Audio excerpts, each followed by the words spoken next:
താപനില കൂടുന്നതിൽ മുന്നറിയിപ്പ് നൽകി കേന്ദ്ര കാലാവസ്ഥാ വകുപ്പ്. 8 ജില്ലകളിൽ യെല്ലോ അലർട്ടാണ്. ഇന്നും നാളെയുമാണ് മുന്നറിയിപ്പ് നൽകിയിരിക്കുന്നത്. വിനേഷ് കുമാർ തിരുവനന്തപുരത്ത് ചേരുന്ന കൂടുതൽ വിവരങ്ങളുമായി. വിനേഷ്, നല്ല ചൂടാണ്, എല്ലായിടങ്ങളിലും ചൂട് എന്ന കാര്യങ്ങൾ മാത്രം ജനങ്ങൾ പറയുന്നു. അതുമായി ബന്ധപ്പെട്ട് എന്തൊക്കെ ജാഗ്രതാ നിർദ്ദേശങ്ങളാണ് ഇപ്പോൾ കേന്ദ്ര കാലാവസ്ഥാ വകുപ്പ് നൽകിയിരിക്കുന്നത്? ഒപ്പം തന്നെ ഈ റെഡ് അലർട്ടുമായി ബന്ധപ്പെട്ട് പ്രത്യേക നിർദ്ദേശങ്ങളുണ്ടോ? ക്ഷമിക്കണം, യെല്ലോ അലർട്ട്.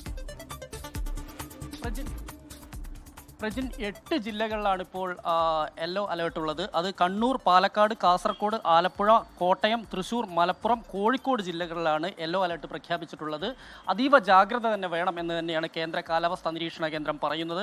ഇന്നും നാളെയുമാണ് മുന്നറിയിപ്പ് നൽകിയിട്ടുള്ളത്. കണ്ണൂർ ജില്ലയിൽ 38 ഡിഗ്രി സെൽഷ്യസ് വരെയും, പാലക്കാട്, കാസർഗോഡ് ജില്ലകളിൽ 37 ഡിഗ്രി സെൽഷ്യസ് വരെയും, ആലപ്പുഴ, കോട്ടയം, തൃശൂർ, മലപ്പുറം, കോഴിക്കോട് ജില്ലയിൽ 36 ഡിഗ്രി സെൽഷ്യസ് വരെയും താപനിലയിൽ വ്യതിയാനം ഉണ്ടാവും എന്ന് തന്നെയാണ് കേന്ദ്ര കാലാവസ്ഥാ നിരീക്ഷണ കേന്ദ്രം പറയുന്നത്.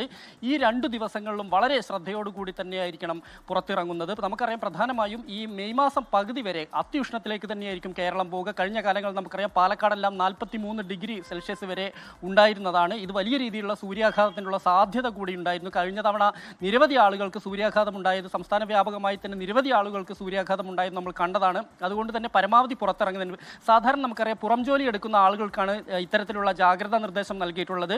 നിർമ്മാണ തൊഴിലാളികൾ, അതുപോലെ തന്നെ തൊഴിലുറപ്പ് ജോലി ചെയ്യുന്ന ആളുകൾ, അതുപോലെ തന്നെ മറ്റുള്ള പുറം ജോലി ചെയ്യുന്ന ആളുകൾ ജാഗ്രത പുലർത്തണം.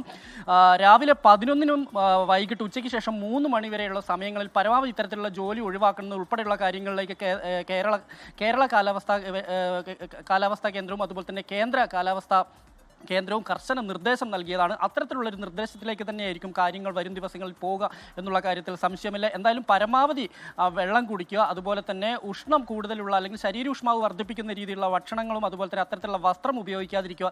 ഇത്തരത്തിലുള്ള ഒരു നിർദ്ദേശങ്ങളാണ് ഈ കാലാവസ്ഥാ കേന്ദ്രത്തിന്റെ നിർദ്ദേശത്തിലുള്ളത്. ശരി, വിനേഷ് കുമാറാണ് വിശദാംശങ്ങൾ നൽകിയത്. ഏറ്റവും പ്രധാനപ്പെട്ടതാണ്, പുറത്തേക്ക് ഇറങ്ങുന്നില്ല എങ്കിൽ കൂടി, വീടിനകത്താണ് എങ്കിൽ കൂടി, അല്ലെങ്കിൽ ഓഫീസിനകത്തോ സ്കൂളിനകത്തോ ഒക്കെ ആണെങ്കിൽ കൂടിയും വെള്ളം ഇടയ്ക്കിടയ്ക്ക് കുടിക്കുക എന്നുള്ളത് പ്രധാനപ്പെട്ട നിർദ്ദേശമാണ്. അത് ജാഗ്രത നിർദ്ദേശമായി തന്നെ പാലിക്കണം എന്നാണ് ഇപ്പോൾ കേന്ദ്ര കാലാവസ്ഥാ വകുപ്പും ആരോഗ്യവകുപ്പും നൽകുന്ന നിർദ്ദേശം. ലോകത്തെവിടെയായാലും ഏത് സമയത്തും 24 വാർത്തകളും ഓഗ്മെന്റഡ് റിയാലിറ്റി പാക്കേജുകളും എക്സ്പ്ലെയിനറുകളും വിശദമായി കാണാൻ ഞങ്ങളുടെ യൂട്യൂബ് ചാനൽ നിങ്ങൾക്ക് സബ്സ്ക്രൈബ് ചെയ്യാം.